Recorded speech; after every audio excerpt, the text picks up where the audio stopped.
नमस्कार, बिरसनी 24/7 में आप सभी को सुस्वागतम।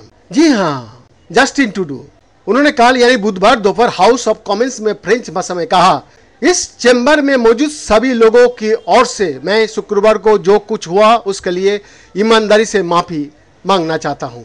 ट्रूडो ने आगे कहा, हम व्यक्ति को श्रद्धांजलि देना ये जाने बिना कि वो कौन था, ये भयानक गलती थी और उन लोगों की स्मृति का उल्लंघन था जिन्हें नाजी शासन के हाथों क्रूरतापूर्वक पीड़ित होना पड़ा था।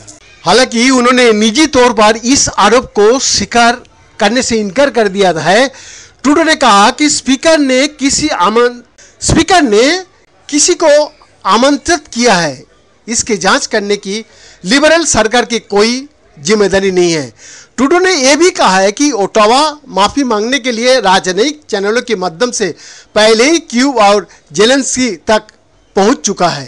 ट्रूडो ने बुधवार को संसदीय क्षेत्र में हिंसा लेने के लिए कनाडा गए जेलेंस्की और यूक्रेनी प्रतिनिधिमंडल से माफी भी मांगी और कहा कि इस घटना ने रूसी प्रचार को बढ़ावा दिया है। क्रेमलिन ने पहले दिन में कहा था कि पूरी कनाडाई संसद को सार्वजनिक रूप में यानी कि नाजीवाद की निंदा करनी चाहिए। ट्रूडो ने पत्रकारों से पहले की टिप्पणी में कहा, ये सोचना बेहद परेशान करने वाला है कि यूक्रेन किस चीज के लिए लड़ रहा है।